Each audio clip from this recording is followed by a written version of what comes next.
engaged with you about the Up in the Sky music buttermilk song. Haven't. Yes. What are you all thinking? It's still very fluid, but Belly Up and Kissing County.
Hi, is anybody there that can hear this?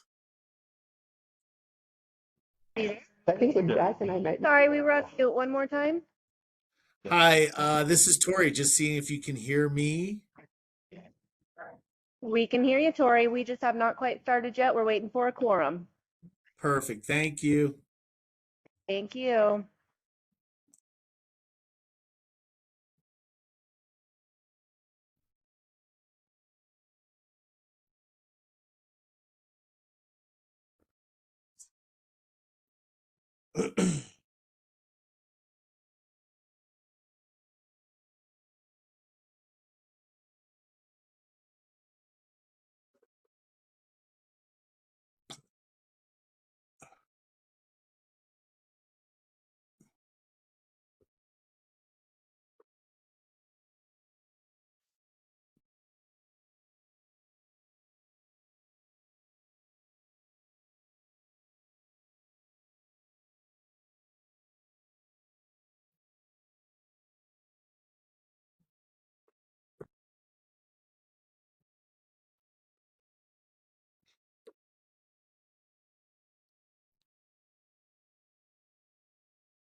Meeting now and again. For those of you online, we're Yeah, I got that. get started. We'll be with you shortly.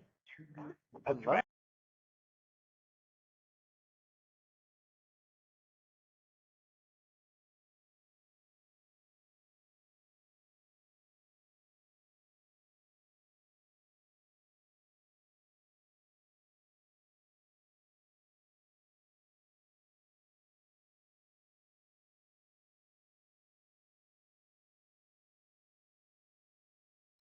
We can see your results. All right, we're going to get started here in just a minute. Can everybody online hear us okay? Yep. Thank you. All right. Welcome to the Regional First and Last Mile Mobility Board of Directors Advisory Committee.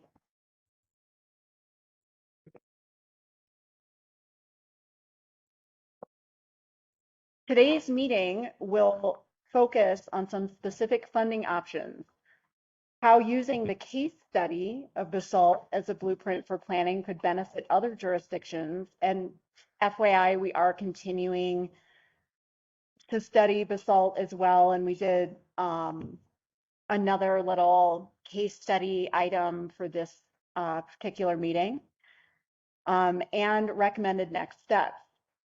If time allows, we can take a look at the performance trend updates. Also, I have cut the slide presentation down so that we really have more time for planning and discussion at the end.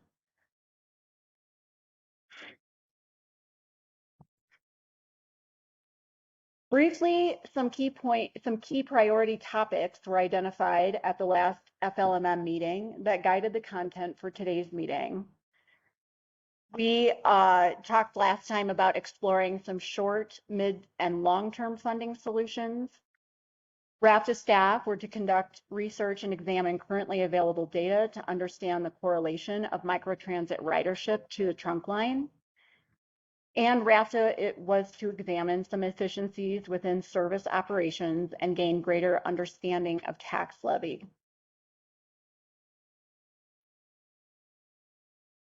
So diving right in, some current and future funding opportunities we explored were some, first we'll start with the short and midterm funding possibilities. They are primarily easy to implement, time and cost efficient, and require little resolution from community members.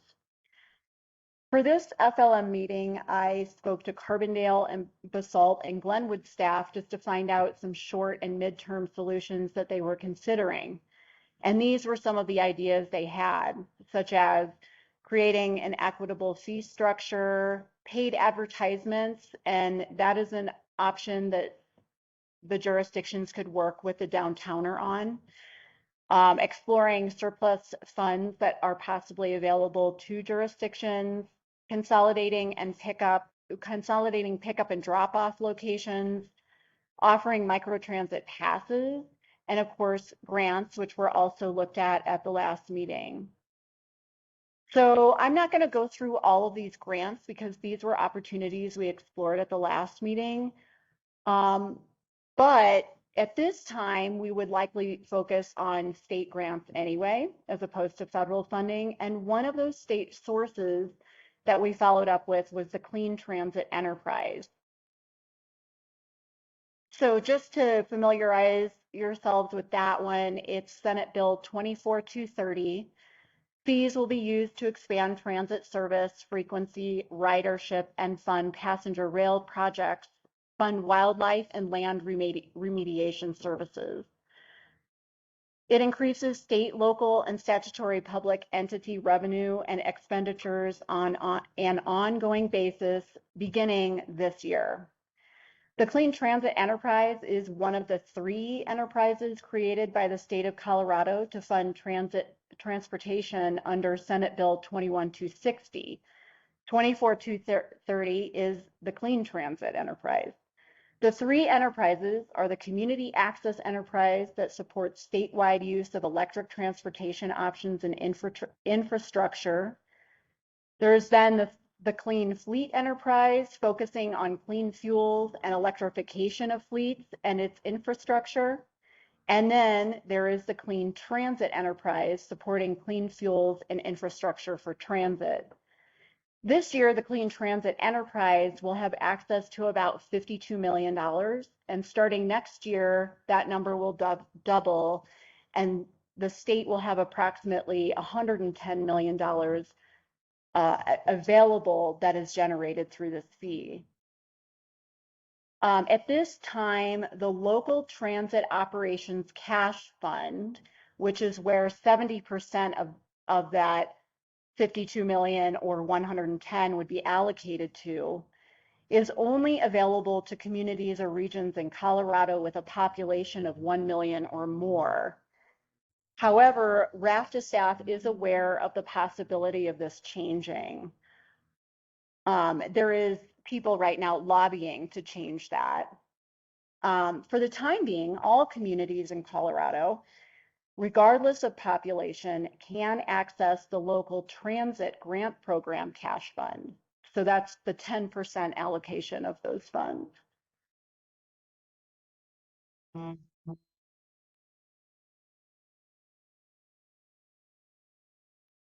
So another aspect that we explored for this meeting is kind of using the basalt case study is also a way to create a blueprint for planning that either the jurisdictions could use on their own, or that FLMM and myself, I could help with.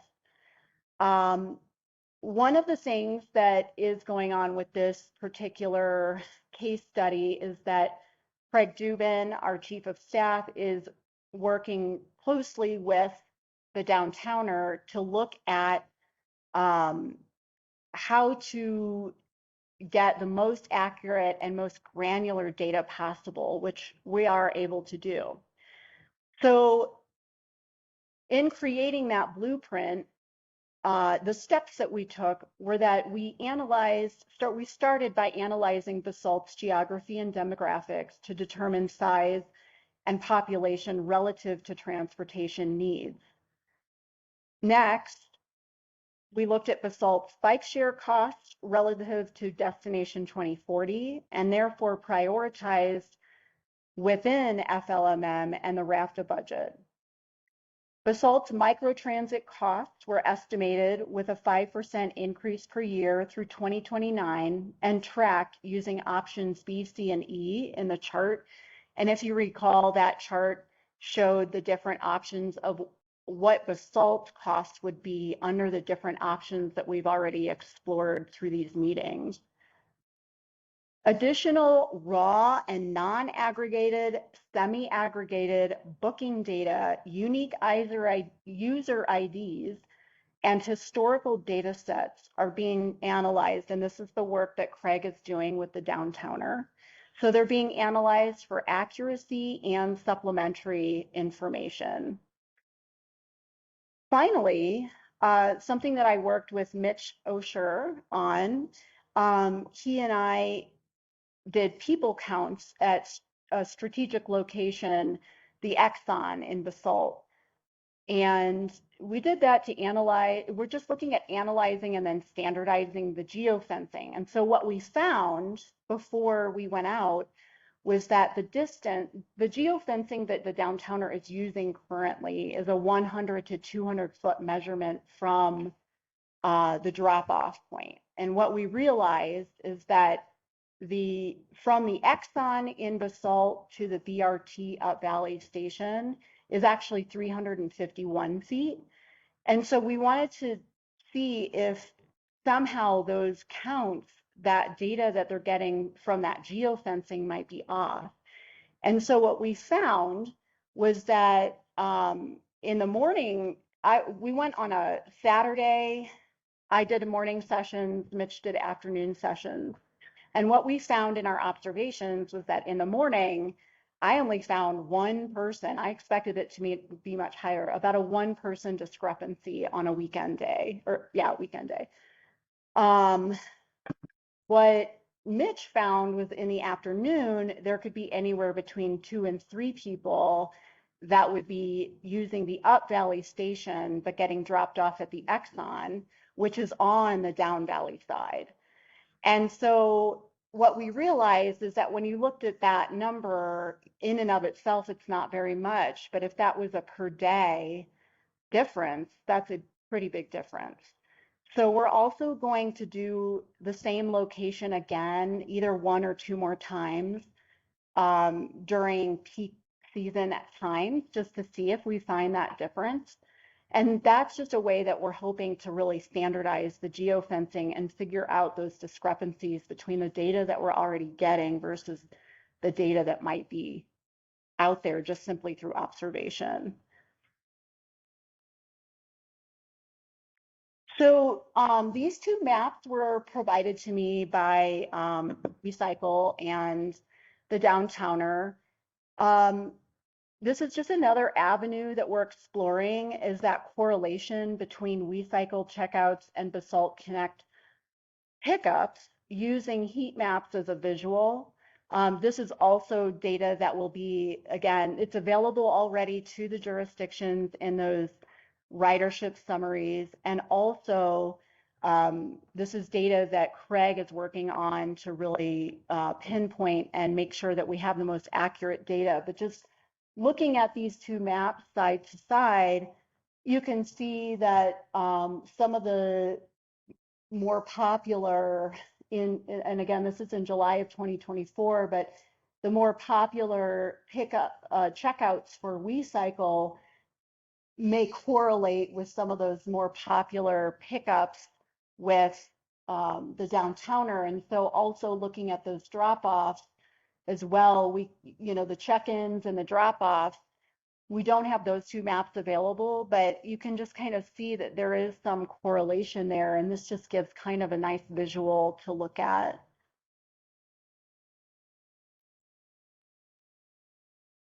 So some of the long-term, moving into more like long-term funding possibilities, RAFTA staff also examined tax levy, both the jurisdiction's ability to levy tax as well as RAFTA.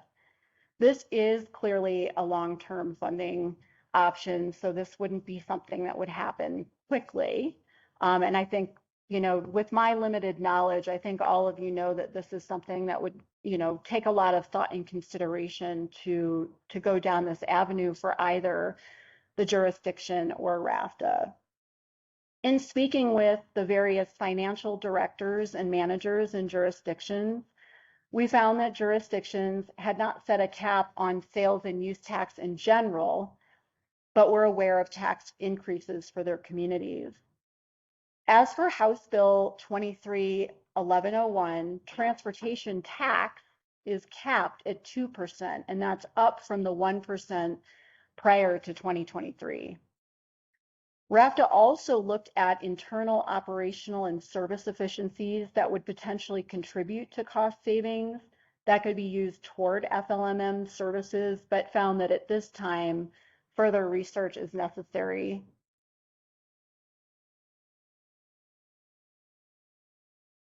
So this chart was sent to me by Mike Yang, and this is my understanding, and you may want to pipe in, Mike, but to understand the difference between the actual tax rate and the overall effective RAFTA tax rate, the actual tax rate is the highest tax rate that applies to a portion of one's revenue, while the effective tax rate is the actual percentage one would pay in their taxes. Thoughts on that? Well, the RTA, that's the regional transportation. Hi. Sorry. I wanted to say hi to everyone. Just kind of really got into the business. The RTA, that's the first that column there. That's what's subject to the 2% cap. That's the sales tax. That's the regional transportation authority tax. So sales and use tax. So it's 0.4 right now. Pitkin, Aspen, Snowmass. That was done. That was part of the BRT tag, like back in 2008. And then you can see that Basalt is at 0.8, Eagle County 0.6, and Newcastle 0.8. Carbondale and Glenwood Springs is at 1. Because of that house bill that Mary had mentioned, that the previous cap was 1%. So that's a huge, the reason why that's an important component, because RAFTA had previously gone, we have historically gone out as a regional vote. So it's not where each entity is voting and then it passes here, it fails here. But the reason why I mentioned that is that cap increase from 1 to 2% is big because because Carbondale and Glenwood were maxed, it was very hard to do a regional. That was one of the limitations there. So we felt like we were stranded with the remaining percentage because of that cap at Carbondale and Glenwood. That was one of the hurdles. Because it's extended to 2%, it creates a little bit more capacity now, whether it's for a regional vote or also for Glenwood and Carbondale to have, if they wanted to do just a jurisdictional vote. So that's one thing I just wanted to share. The differences between the two columns, really in the notes it speaks to it, but it talks about the mass transit tax as well. And that's why when we're looking at the differences between the columns, you'll notice that the columns that don't change are the ones in Garfield County, because we don't have a mass transit tax there. You can see in Pickens County where Pickens, Aspen, Snowmass, Basalt is impacted. And then in Eagle County, there's a difference because of the mass transit tax there. And but that's what's making the differences. So we wanted to capture those two to show a more complete picture outside of just the RTA tax. Hopefully that helps. Yeah, First column Thank you. is just the RAFTA RTA tax. Yeah. Second column is RAFTA RTA tax plus The mass. okay. Yeah.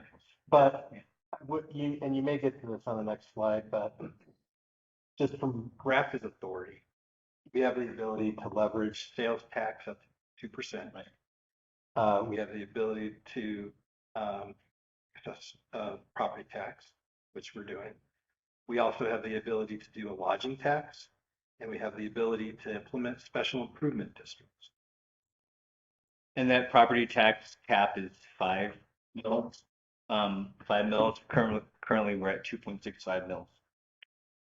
So that's another capacity. Right. Thank you both.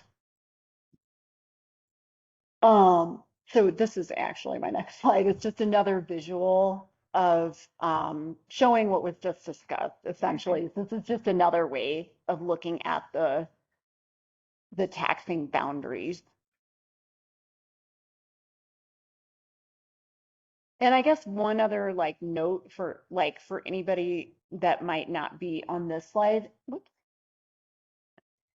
I personally found that the notes were probably the most helpful. So looking back at this, if you take a look at it in your packets, the notes part of this is what I find most helpful.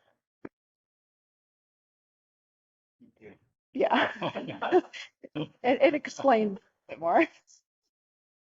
And then kind of moving away from those solutions for a minute, I just wanted to kind of give everyone an update on this integrated map that initially Tori had brought up, but just to give everyone an idea of where that has gone and what we're doing with that. So we decided to use RAFTA's system map as kind of a base for this map because we realized that it's a simple map to follow.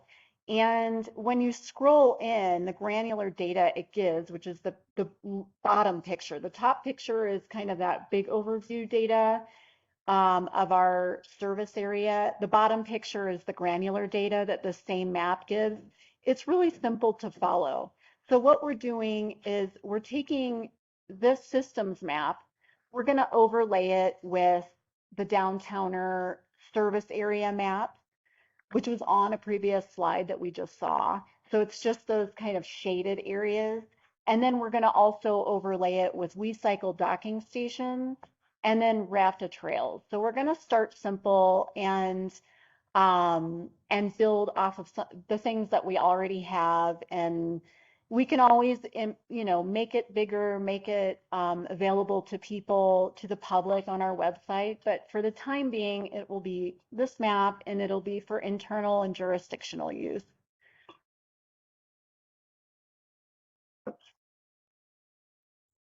Thank you. That's a Okay. beautiful start.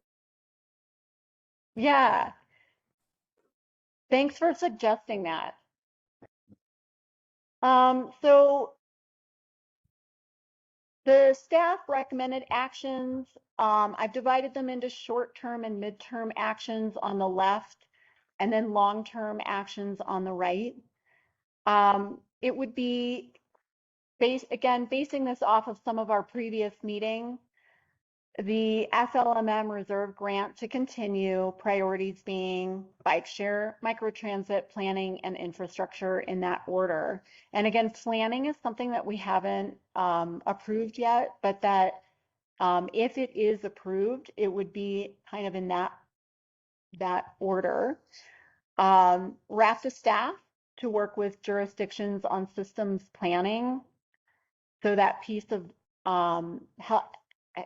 we can help the jurisdiction in the planning, just as we've done with that basalt case study. After 3 years seed funding at 50%, the funding will gradually taper by 10% per year to the 3-year average of microtransit trips taken to and from the RAFTA trunk line. So that's again, just as a review, looking at those different options we had been talking about in the past meetings, and instead of just dropping people off the cliff, having that gradual taper, but then using the 3-year average of trips to and from RAFTA trunk line as then becoming more the basis of how that funding would look moving forward. A quick question about that. Mm-hmm. It strikes me that sentence strikes me as rather confusing. Mm-hmm. I can understand after 3 years of seed funding, but I thought we talked about after that 3rd year, it would go to the 3-year average. I'm not understanding why we would have the 10% taper. Well, if some of the jurisdictions, for example, if we use basalt, for now, they're at 20%. In terms of 20% riders taking microtransit to and from the trunk line. So to drop them from 50% funding to 20% funding might be a little much. So instead, the next year we could drop them to 40%.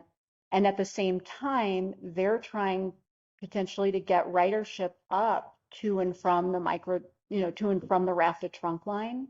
So that 3-year average, when we start accounting for that, is kind of a more gradual taper into that, as opposed to going from 50% funding on RAFTA Zen to then 20%. Understood. But that just, we probably need to reword that. Yes. Because it's kind of a, however. Yeah. Yeah. Because in Carbondale's case, we're Mm-hmm. now. Yeah. We just go to 40, or our goal is to try and get it up. So it might stay at 50. So I think a little note related to that, I appreciate the approach. Definitely. Make sure that that's clear to folks. Definitely. We'll definitely change that. And thanks for the clarification too. And just one other thought. So short-term, mid-term actions. You had mentioned the state funding. I don't see anything up there around going after any of those state grants. You don't see that, and I can also add that. Yeah, I think that's really important to add as well. The CTE. Yeah, CTE, and then any other. I mean, I also was looking at others, actually looking at state, local, federal. And I think it's worth looking at all three, but I agree that making sure that that's in there and highlighting the CTE would be. Is that, you made a distinction of the first bullet was 70% for operating, Mhm. but the second was 20%, 10%. 10% for, but is that one time or like how, what's the nature of that, those funds? So it would be repeating. So you always have to apply for it every year. I believe you do. Yeah. From a sustainability standpoint, it's tough on the budget cycle to, it sounds like from what you're saying, Mhm. not guaranteed, you're always competing for it. Understand. It's a, you know, how do we buy time? Yeah. Right? And so we can continue the program and fund it and not have Yeah. it going up and down and, yeah. Yeah, I'll definitely add that in. And then also continuing with the creation of that regional transportation map, which I do think will become quite helpful in the planning process as well as moving forward, just to see where we have both duplicity in our transportation services as well as gaps. And sometimes what we're seeing is that duplicity doesn't make one thing drop and another thing go up. I mean, sometimes we're all traveling kind of on that same upward trajectory. And I do have performance trend charts that are updated if folks want to look at those.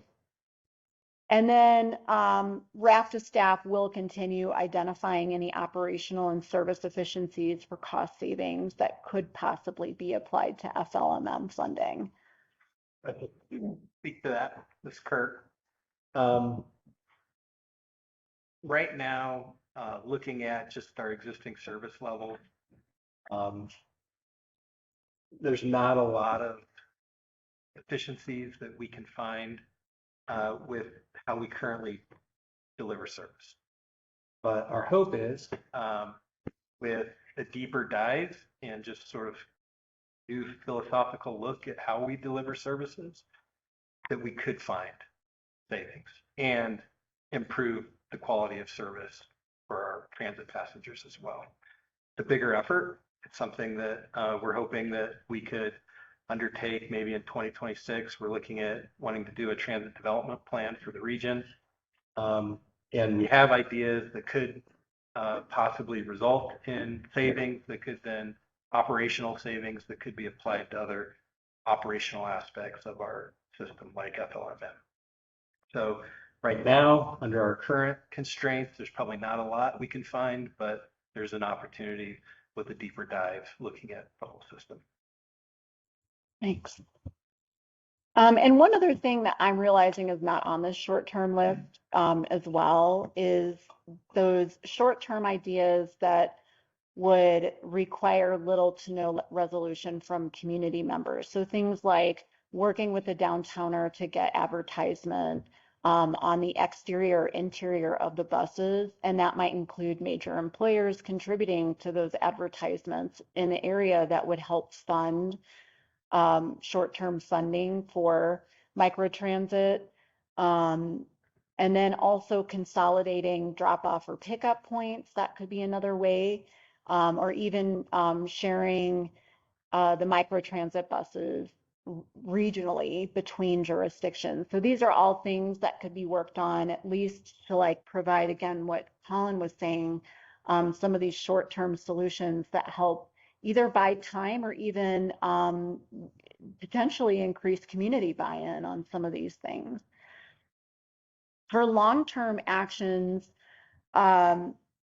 we looked at RAPTA staff to collaborate on, here's where I guess the funding piece goes in on some of this, but to collaborate on regional and statewide legislation and policies to increase funding. So that is that part about the clean transit enterprise that I was talking about, where we are aware that some of that legislation, people are trying to change it because most of Colorado is rural. So to, offer that to large population centers in Colorado really limits where that funding would go. There's only one. Yeah. I'll bring it to that one population center that we all know of. They're lobbyists. Yeah, yeah.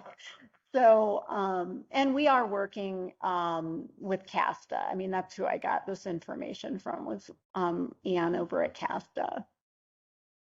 And then also just pointing out that following these meetings, we will be following up with board members at regular meetings and reporting out about what's happening with this.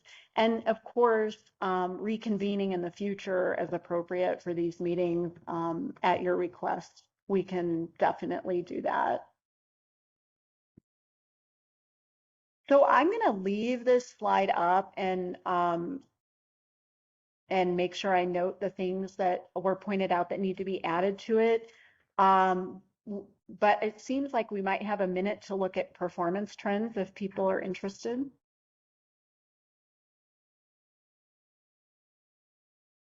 If I could just sort of summarize in general, I think at this point in time, we're not advising to pursue a new funding source that we have through our taxing abilities.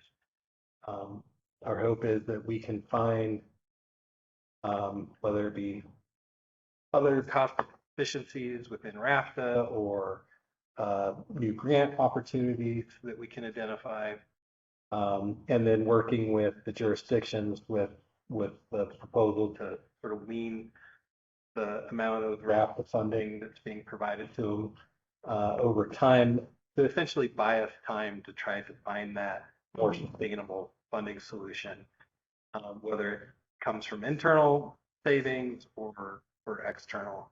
That's sort of where we're at right now in terms of recommendation. I mean, I feel like that might be worth pausing on to before we jump into a bunch of data. I apologize for being late. Did we do the kind of formalities at the beginning? Did we approve the minutes and stuff before I got on? Okay. I wonder if we might just want to jump back to that for just a second. Thanks for diving right in. Mary, you do a great presentation. But can we just go back to the start and just do the roll call? Since we have a forum. We did, okay. If we have a motion to approve the minutes from the January 13th FLMM Advisory Committee. So moved. Second. Okay, motion by Tori, second by Colin. All in favor say aye. Aye. Aye. Guys. Okay, motion carries. And then we're back to where we were. And I want to check on lunch because I came hungry. Is this Absolutely, yeah. White Out? I don't And see anyone salad. eating, so I know. I feel like you. Yeah. I wasn't sure how much I meant. Okay, so back to where we were. I mean, I would just start by saying thank you to staff for putting in a lot of time on this and for collaborating with our municipal staff as well and getting all the information about the tax rates and kind of what our options are. And, you know, I think our hope was that limited set of meetings, I think this is 3 of 3 that we're at right now, that we'd be able to come back to the full board with a proposal that avoids the cliff that Basalt and then each other municipality are facing coming up. I feel like we've partially accomplished that with the reduce RAFTA's share down to RAFTA's, you know, the number of stops that are RAFTA oriented, and I think that makes a lot of sense. And I appreciate the kind of other next steps. But I'd love to hear from the rest of the board members here and staff members, anybody else on kind of where we are with these short and midterm recommendations. And I might just start with a quick question on number 3 that Colin was asking about after the 3-year seed funding at 50%, it'll gradually taper down to the percentage of trips that are to and from the RAFTA trunk line. It mentions microtransit. Does that include WeCycle? Well, at this time, it does not include WeCycle, but part of the reason it doesn't is because that's a Destination 2040. Okay. It's already allocated in Destination 2040. Okay. But I'm sure that is something that we could visit. Okay. I feel like Carbondale is kind of afraid of the cliff on both fronts, the WeCycle and the downtowner reduction in kind of shared funding. And so I can't remember, maybe somebody can refresh me on what's the long-term funding contribution from RAFTA on WeCycle after those first 3 years. For recycle? Yeah. Well, I know that we have a regional bike share plan, or MOU, and that's MOU that goes through, goes from 2023 to 2028. Is that correct? Yes. Yep. What's crazy is that it's almost 2028. Yeah. So that's why I'm kind of like, oh gosh, yeah. But I think so. That's the commitment that I know that the Destination 2040 plan had, and that remember that 2040 plan that was funded through ballot measure 7A in 2018 for the private tax revenues. So I think from a planning standpoint, beyond there, that we haven't had discussions about what happens in I think in addition to that, though, so Destination 2040 has ongoing operational funding that goes to Weed Cycle, and that's what's captured within that MOU that we have with Weed Cycle. I think what you're referring to is the FLMM grants that the jurisdictions are applying for Weed Cycle to help cover jurisdictional portion of that. Correct. I think what's important to point out there is that there's been some big amounts of money going out, but that's as the systems are expanding. So we're covering 50% of that infrastructure cost up front, and those have been some significant amounts. Now that the systems are running, that's just that first year, and then it drops down to 50% of the jurisdiction's operational share, which is already subsidized by Destination 2040. And that's a much smaller amount. So yes, those at the end of the 3 years, the jurisdictions won't be eligible for that 50% grant funding anymore, but I'd have to go back and review the numbers, but we're not talking in the hundreds of thousands of dollars at that point. We're talking much smaller amounts that the jurisdictions are receiving for those operations in years 2 and 3 after an expansion.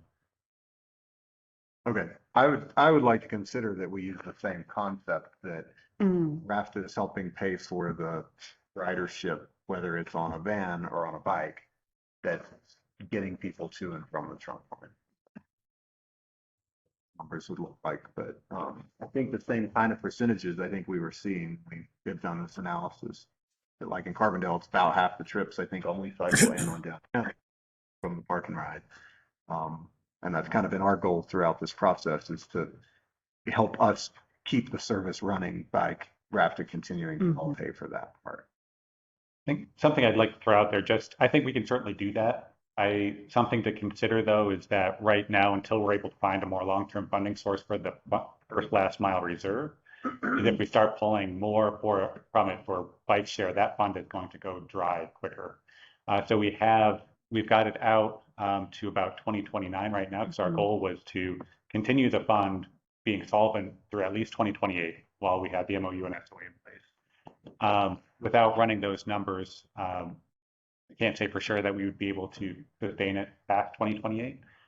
So I don't want to, we haven't evaluated that option, but I think just something to consider, that the more we pull from it, the sooner, the less time we have. We're actually buying ourselves less time in the overall scheme of the FLMM fund. Okay, I'd love to hear from other members of the committee on these short and midterm recommended actions. It seems like number 3 and number 5 are the main ones that require discussion. The rest of them are pretty straightforward, I think. But it's something we're ready to go back to the rest of the board and say, you know, this is the proposal that we're bringing.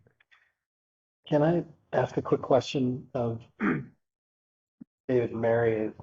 I know one of the things we were trying to accomplish was not just where's the funding for this going to come from, but do we have a methodology and model that can be consistently applied to all of our member jurisdictions? And I know we haven't factored in Newcastle yet because they haven't come to ask for bike share or microtransit. But we also have Aspen, who was ahead of a number of communities with bike share and micromobility with the downtowner. If those jurisdictions came and wanted a similar arrangement, how does that change things? And I should throw snowmass in there too. Yeah, so this model is based entirely around on the microtransit side. So we're providing funding to Aspen, Snowmass, Picken County now for bike share. On the microtransit side, this model is based around just supplying funding to those jurisdictions that are in the pipeline now. So that's just Basalt, Carbondale, and Glenwood Springs. At the point where Snowmass or Aspen wanted funding from this, they would be eligible to apply. We do have language in there that says that they need to demonstrate need. That's been something that's difficult to measure. I know that we talked about that at the last meeting, is how do you measure need for a jurisdiction, and how do you do it in a non-biased way, as opposed to, we're not that big of a valley. We generally know the capacities of each of our jurisdictions, but how do we make it, what's that threshold? And that was something that I don't know that we were able to necessarily put our finger on, to say this is when a community is in need and this is when they're not. So that we really didn't go down that road outside asking jurisdictions to demonstrate that. And then at the point where we are faced with limited funding, we would have to have some serious conversations with the jurisdictions about who's coming through the pipeline, and who would get what within that given year.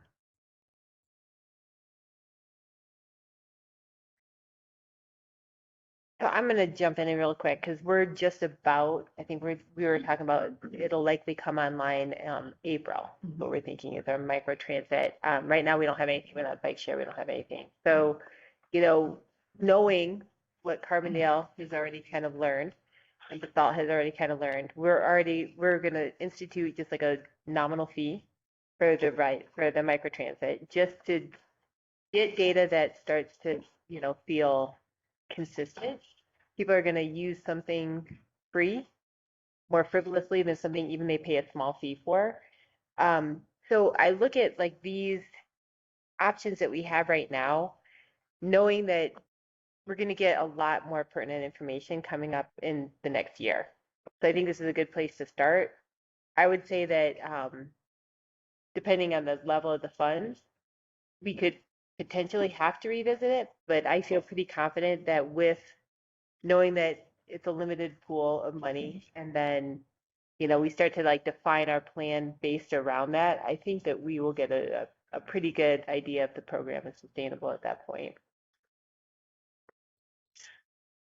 And I know that the number 2 up there, it kind of falls into the background of the planning, but the intent there is that RAFTA would really assist the jurisdictions in terms of trying to right-size the system. So what first last mile options are available, what's the jurisdiction funding level, what can we expect on the RAFTA side, how much do we have going to frontline service, and what options do we have out there to, I don't want to say reduce the service, but make sure that the service is used non-frivolously. So it's not a 15-year-old that can walk 3/4 of a mile that's using it, but they're actually serving real needed trips.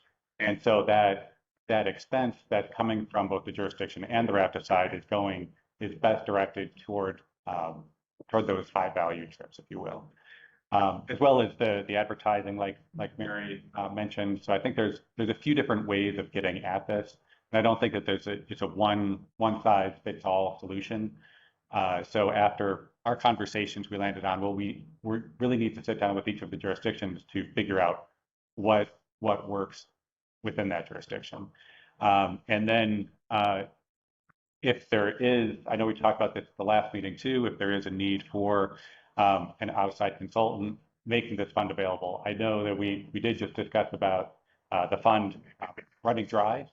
My feeling is that the planning costs are generally pretty small, and the value that we can get out of helping supplement some jurisdiction funding in order to get some outside help might save magnitudes more than that over the long term. So that was our thinking in terms of including that planning as being eligible within funding structure.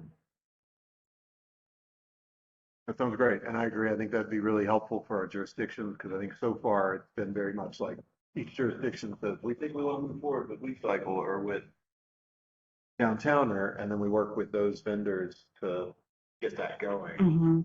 Rather than wrap the staff and just the staff sitting down and saying, okay, you know, how do we really want to structure this so that it's sustainable? And I continue to think about the Carbondale circulator as Mhm. potential efficiency. You know, there might be a future in which the funding we're spending on that is merged with the funding we're all spending on the Downtowner and things. Unified service that maybe needs more need for the current two separate services. Yeah. I know we've looked at our Ride Glenwood in the same kind of lens, hoping that we can come up with a more holistic transportation rather than all these little siloed things. Along those lines, in terms of the number 5, operational service, and I don't know, Craig, if you've been the point person on this. So Downtowner, we all have individual contracts. With Recycle, we have one through RAP.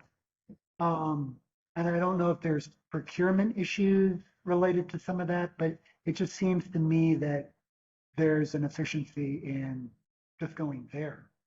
And I don't know what that looks like, but especially as Glenwood's coming online, we have 2 communities, 3 with Aspen, that are already under contract with Downtowner. What have we learned from these 3 communities that could apply to Glenwood and this larger service provision? I mean, when Recycle came for their annual update, what we found in Carbondale is we've increased the number of transit non-vehicular rides like 10,000. And we only have 7,000 people in the town. So, and that's by month. And so we're finding there's clearly a need, there's clearly a niche, and kudos to RAPTA for starting this program. And now it's like, how do we get this so that as much as we can think collectively? And I think it's great that you guys want to meet with all the town staff, because at least in our community, we don't have transportation. I know Jared has a background in transportation planning, but he's got other things to do. So as much as RAFTA can see this as an opportunity to consolidate and make it more efficient, I think we might have some really neat opportunities, knowing that we might have to ask some questions down the road about transit regionally. Can I insert a thought there really quick on that? The one thing that has been nice about our relationship with Downtowner is how flexible it is. And I don't know if you went to sort of an everybody in model, if that flexibility would change. And I'll give you a good example. On Friday, I just finished an application for grant funding to cap the expanding summer operation hours. And you know, if we were all in that together, if there would be a need to come back to the group and get some kind of vote to say, yes, you can expand the hours, or how that might affect things. So I think if we did go that way, we just want to be certain that some flexibility remains for the unfortunately, those CAFTA grants, you're beholden to the legislature, and you just don't necessarily know what the funding's going to be and whether and what the timing is going to be, frankly. So just the food for thought on that. I'm sorry, would you mind introducing yourself for the minutes and for those online? Oh, sure. Yeah, Ryan, account manager at Resolve. Thank you. And who is online? I've heard Tori, but I don't know what other committee members and staff we have on. Right now, Tori is our only board member. Okay. David Knight stepped away. Okay. Do you want me to read the rest of the list? So it's okay. I just wanted to make sure we're including everybody. Tori, any thoughts on kind of where we are now and specifically with these recommendations for short and midterm actions? A whole bunch of input on this. Again, the very important, I think, that was just said was about the varying contracts with the downtowner as opposed to a single umbrella that We Cycle is under. And as we're figuring that out and how it works in different communities, I think is important to keep in mind. I think that's what the staff work that has been put into this and the information that's in front of us right now is a really great summary, but also vision forward. So I'm really happy with this part of the conversation. Um, for me, I was really looking at this first and last mile mobility for some of the new targeted areas, new targeted programs, and the like. So I'm a little bit more interested in looking at how to gain ridership outside of some of the things that we're already doing. But no, as of right now, I'm really happy with the presentation that I've seen so far today. Um, but this is just one part of what we're talking about. Okay, thanks, Tori. Other questions, input, feedback, thoughts? I mean, it actually, I don't know how much more time we need to Yeah. sit and dwell on it. Like, I feel like we arrived at a pretty solid recommendation with some gray areas in it. And I think I appreciate the fact that the, demonstrated need hasn't been worked out exactly how we would determine that, but that it's a concept. I think it's important to keep it there as a concept. Yeah. So that down the line, we can refer back to it and figure it out. Last time, I mean, on number 5 about the operational services, Kurt, you mentioned something kind of offhand that was kind of a big thing to say when you talked about when most systems go to BRT, they eliminate their old local service, and we didn't do that. And that stuck in my mind as a potential large cost saving, but it would probably have to be accompanied by an expansion of microtransit to hit those areas where the stops are going to be. So any further thoughts on that? I understand that's going to take a lot more work, what it sounds like. Yeah, and that's kind of what I was referring to about a larger planning effort to look at how we could do things like that, because in a scenario like that, we'd probably want a few more BRT stations. We want to figure out how are we feeding people in to that trunk line, because currently the local in the Mid Valley servicing that right now. So, but Mid Valley also has bike share, downtowner, and so there would just be some planning work that would need to happen to facilitate that. But and we probably want some of those resources to go into the BRT as well. There's just a lot of different service planning concepts that we'd like to explore.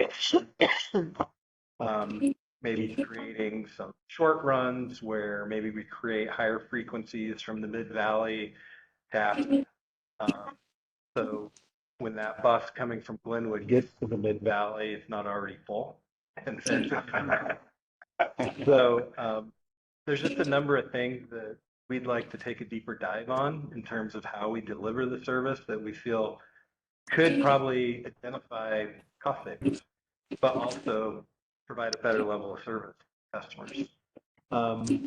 In that planning effort, though, that we'd like to do, hopefully in 2026, Graft has never had a transit development plan, which is sort of looking 5, 10, 20, 30 years out in terms of what we'd like our transit system to look like. And when I say transit, I'm thinking everything, right? Not just big buses, but big buses, little buses, bikes, van pooling. That there's a lot of ways to serve the transportation needs in a region other than just a big bus. So we're wanting to put together a plan that creates a system of services that all have a synergy with one another. So I think that kind of speaks to a little bit. I wanted to share that just because Corey mentioned that, hey, there's things that other growth areas where we might like to serve, but running a big 40-foot bus out there isn't probably the best strategy. So where can we bring in more on-demand type services? Where can we serve communities like maybe Redstone with that van pooling ideas? Woody Creek's an example. Is how we serve Woody Creek right now the most efficient, productive way to do it? Probably not. So could that area be an on-demand type service? So there's a lot of ideas that we want to explore, but it takes time to do it. And I think through that effort, we're going to also be able to probably much better understand how FLMM fits into all of the systems of services for RAFTA. And we may be able to solve some of these issues that are currently on the table. Great. Thanks. Like that. Great. David? Yeah, thanks. Sorry, we've been kind of in and out. I had a little bit of a fire drill today. I was on my way over and had to turn around, unfortunately. But just, yeah, hearing this and looking at the staff recommended actions, I think, yeah, it's specific enough. I think there's room to kind of elaborate as time goes on. Hopefully some other areas bear fruit as far as, funding options, efficiencies, et cetera. But overall, I'm good with these actions, kind of as far as an approach in the short, medium, and long term. I just think we just need to keep working to, kind of with these actions defined to help figure out, for basalt in particular, we got to figure out what we're going to do next year. I mean, that's kind of top of mind for us. But from a stepping back and looking at the whole jurisdiction, I think this makes a lot of sense. I don't know what the other comments have been. I'll catch up with some of you others later for what I missed here in the last 20 minutes or so. Yeah, I mean, it's generally been where you're headed, David. I think there's general support for kind of the level of detail that we've been able to accomplish and the fact that we've been able to accomplish the smoothing out that cliff, at least, that Basalt and Carbondale and others are facing after 3 years. Yeah. And aligning RAFTA's level of support long-term with RAFTA's level of kind of benefit from it, that the percentage of people that are getting on the trunk line. Those seem like major goals of this whole work. And the observations that I think earlier, looking at like the geofencing and stuff for the Exxon, I mean, that's all goodness. I think you guys understanding that is a good thing. As far as like what people are really doing with some of those stops and everything, just to kind of help get a more accurate picture of how it's benefiting the trunk as far as the Salt Connect. Right. Feels like we've talked this out pretty well. Did we have some more slides that you wanted to go through? Yeah, yes. And I just actually want to address one thing with David Knight too, and that is that we are actually going to be looking at 2 other areas for the geofencing, particularly at Willits, and then also the Elgibel Park and Ride, because we recognize that those are also places that the geofencing doesn't account for people potentially getting dropped off, say at Whole Foods, but then getting on a down valley bus, and that distance between Whole Foods, walking under the underpass, and then getting on a down valley RAFTA bus. So we are going to also be looking at those 2 other locations. And this kind of plays into that.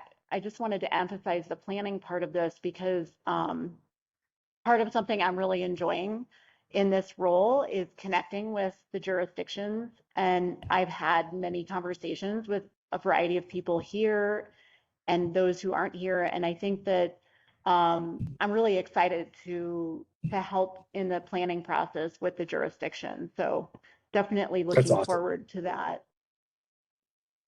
Yeah, I heard that earlier. You had met with some folks, and that's great because they're going to have a lot of insights. I think all the knowledge together, the local knowledge, and you can have in the broader organizational system knowledge. I think that's going to help move the ball forward with this stuff. Yeah. Is there anything else before we move into the last slides that I think that are about data and stuff too? Okay.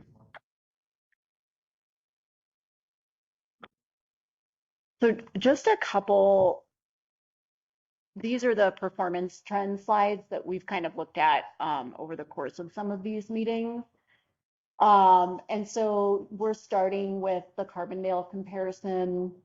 And one thing that I was really excited to see on the update of this chart, which is kind of on the very right side of the screen here, is just looking at how the regional boardings have gone up. And then we look at it in conjunction, sorry, this isn't listed, but this is microtransit. And then this is recycled, you know, just dropping down a little bit because of like weather and things. But just seeing that the orange line, which is our microtransit, and then the circulator and the regional boardings in Carbondale have all taken an upward trend, and just watching that line go up has been kind of exciting.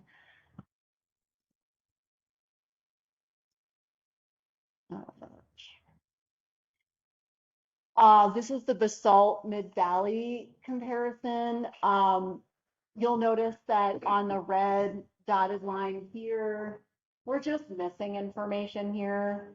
It's not that there's nothing going on. We just don't have the information.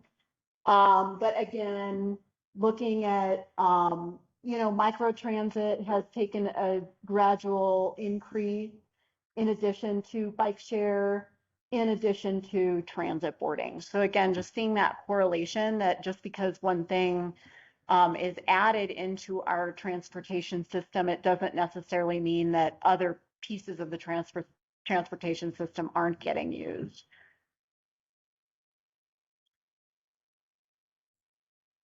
Can I ask a quick question? Yeah. So currently, there's no correlation between an increase in microtransit and an increase in the other transport. We're not like making formal comparisons. I think what we're doing is just paying attention to the trend lines and just seeing what's happening. But there has not been like a formal, Okay. a formal thing put out there like, yes, this is for sure happening. I think some of the things though, is people can get to the bus other than driving. Well, that's what I'm thinking. Ideally, that's what we would see is like a correlation between the two. And that's what I'm hoping for in my community is that that will help, you know, feed use of those. It, in my neighborhood in particular, that's something I would have taken advantage of at the time. So that's why I was hoping that we were seeing something like that. Why don't you go back to Carbondale? You're saying that you've increased ridership quite a Right. bit, correct? Mm-hmm. On BRT. I mean, there's definitely an upward trend. Again, I don't want to like pinpoint anything too But that's what I'm solid. saying. Like I was Haven't had wondering enough if we time. repeat them. Like that's ideally what we were hoping. Yeah, but we're seeing it happening. Yeah, that's what's happening. Yeah. I think what's difficult is that we're seeing correlation, but we're not necessarily able to say it's causation. Yeah. So yes, it's increasing, but we've also you can see that it was increasing before Right. microtransit came on as well. I think with Carbondale, something that we are seeing, and again, I don't know if it's because of microtransit, but we are starting to see that dip in circulator service. It doesn't mean that it's not being used. It's still, you know, moving more people than microtransit at this point. Right. But we are starting to see a dip. So at this point, starting to think that we're seeing a transfer of people just that were on circulator moving over to microtransit. Got it. I think another benefit for us, just operationally, is one of our challenges is just capacity at park and ride, Right. and people being able to get to the trunk line other than driving to a parking lot buys us more time Mhm. with in capacity for people being able to get to the trunk line service. That's a really good point. But I think with Glenwood, I'm really eager to see how it Mhm. impacts 27th Street in particular, because that's, I think, our most parking constrained, Yeah. possibly outside Ruby Park, which has no parking. I was there. I've never parked there. I always get dropped off. Yeah. I was there at 5:55 a.m. and I took the last spot. And Glenwood. Yeah. 6 a.m. Yeah. Yeah, that to me has been part of the rationale for this whole time, that it's so expensive to expand parking. Buildings can get maxed out, and so we've got to find other ways to get people to.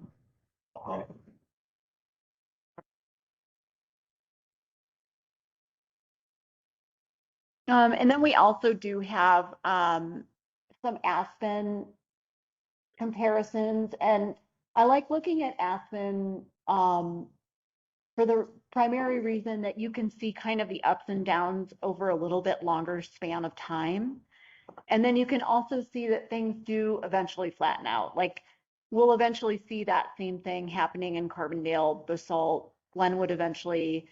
And where that flattens out, I think that's going to tell us a lot of information then. For example, when we're looking at the FLMM funding and just where that we can anticipate maybe where things would flatten out, but to see it in real time with Aspen just gives us that idea of what's happening over time.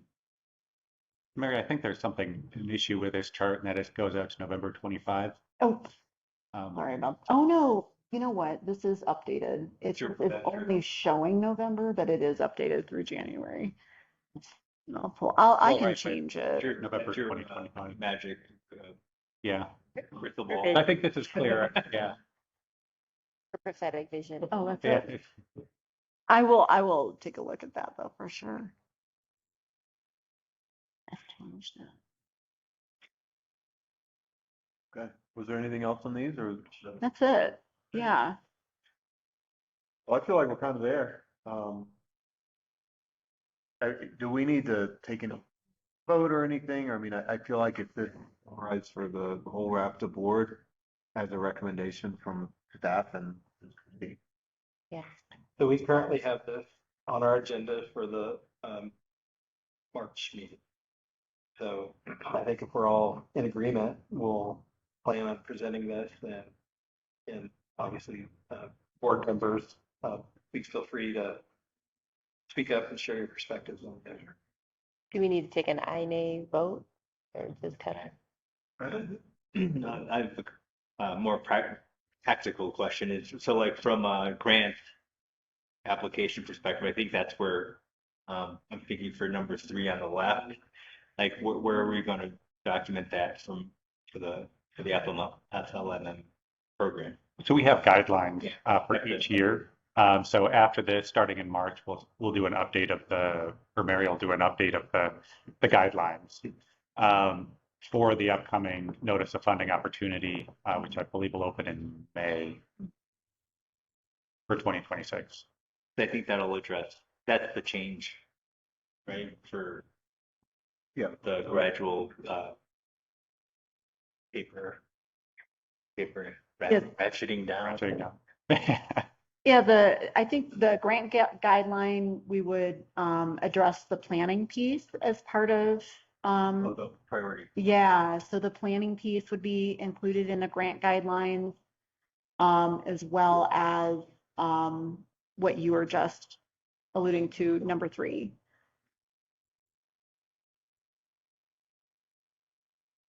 Cool.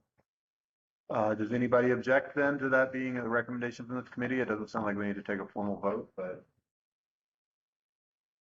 a unanimous consent type of deal. Look like that's the recommendation. Okay.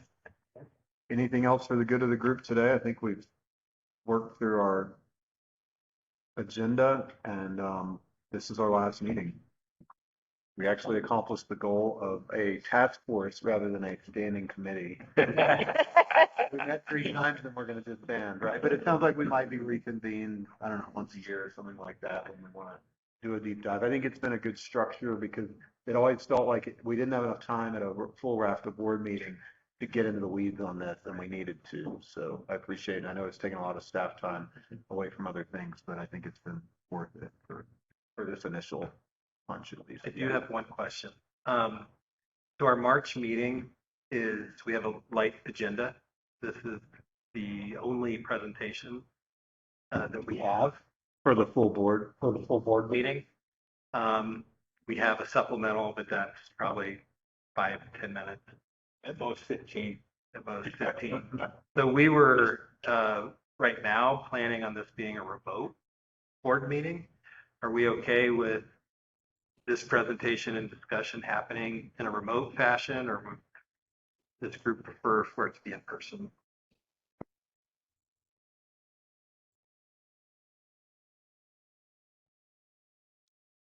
This is Tori. I would say go ahead and let's share it in the remote meeting. If the response that we get is that people need a face to face to work on this more, then we can add it to a future agenda. Good to me. I'm Okay. doing a poll in my head trying to think who may need to like weigh in more, and I'm like, I feel like they were in the room, so. Yeah, my assumption would be that the full board will say thanks for doing all this work.